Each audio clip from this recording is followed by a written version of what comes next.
Hi friends, Shilpa veg recipes ಚಾನಲ್ಗೆ ಸ್ವಾಗತ. ಇವತ್ತು ಆರೋಗ್ಯಕರವಾದಂತಹ ಪಾಲಕ್ ಸೂಪ್ ಮಾಡೋದು ಹೇಗೆ ಅಂತ ಹೇಳಿ ತೋರಿಸ್ತಾ ಇದ್ದೀನಿ.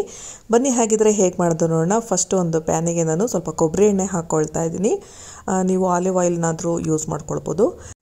ನೆಕ್ಸ್ಟು ಒಂದು ಈರುಳ್ಳಿನ ಹಾಕ್ಕೊಳ್ತಾ ಇದ್ದೀನಿ ಮತ್ತು ಬೆಳ್ಳುಳ್ಳಿನ ಹಾಕ್ಕೊಳ್ತಾ ಇದ್ದೀನಿ. ಒಂದು 7 ರಿಂದ 8 ಬೆಳ್ಳುಳ್ಳಿ ಹೆಸಳು ಯೂಸ್ ಮಾಡಿದ್ರೆ ಒಂದು ಈರುಳ್ಳಿನ ಸಣ್ಣದಾಗಿ ಕಟ್ ಮಾಡಿ ಹಾಕಿದ್ದೀನಿ. ಇದಿಷ್ಟು ಫ್ರೈ ಆದಮೇಲೆ ಸ್ವಲ್ಪ ಶುಂಠಿ ಹಾಕ್ಕೊಳ್ತಾ ಇದ್ದೀನಿ. ಜೀರಿಗೆ ಮತ್ತು ಚಕ್ಕೆನ ನಾನು ಬೆಳಗ್ಗೆ ಟೈಮು ಕುದಿಸ್ಬಿಟ್ಟು ಕುಡಿದಿದ್ದೆ. ಅದು ಫಿಲ್ಟರ್ ಮಾಡಿದಾಗ ಬಂದಂತಹ ಜೀರಿಗೆ ಮತ್ತು ಚಕ್ಕೆ ಏನು ಇತ್ತಲ್ಲ ಅದನ್ನೇ ಹಾಕ್ಕೊಳ್ತಾ ಇದ್ದೀನಿ.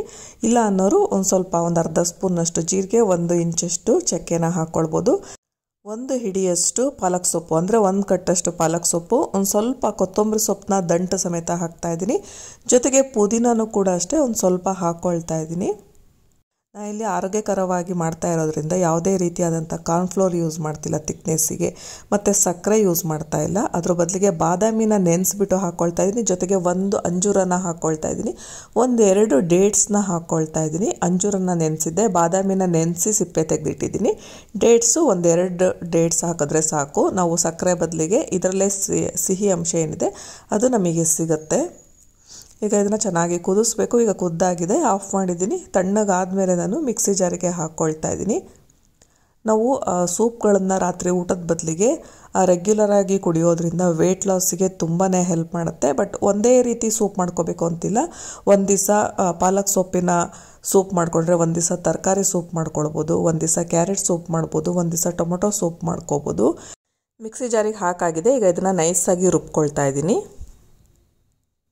ರುಬ್ಬಿದ್ಮೇಲೆ ಅದೇ ಪ್ಯಾನಿಗೆ ಮತ್ತೆ ನಾನು ರುಬ್ಬಿರೋ ಅಂತಹ ಪೇಸ್ಟನ್ನು ಹಾಕ್ಕೊಂಡು ಸ್ವಲ್ಪ ನೀರು ಹಾಕಿದ್ದೀನಿ. ನಾನಿಲ್ಲಿ ಸೀ ಸಾಲ್ಟ್ನ ಬಳಸ್ತಾ ಇದ್ದೀನಿ, ಅಥವಾ ಸೈಂಧವ ಲವಣನಾದರೂ ಹಾಕ್ಕೊಳ್ಬೋದು. ನೆಕ್ಸ್ಟ್ ಇಲ್ಲಿ ಪೆಪ್ಪರ್ ಪುಡಿ ಅಂದರೆ ಕಾಳು ಮೆಣಸಿನ ಪುಡಿನ ಹಾಕ್ಕೊಳ್ತಾ ಇದ್ದೀನಿ ಟೇಸ್ಟಿಗೆ.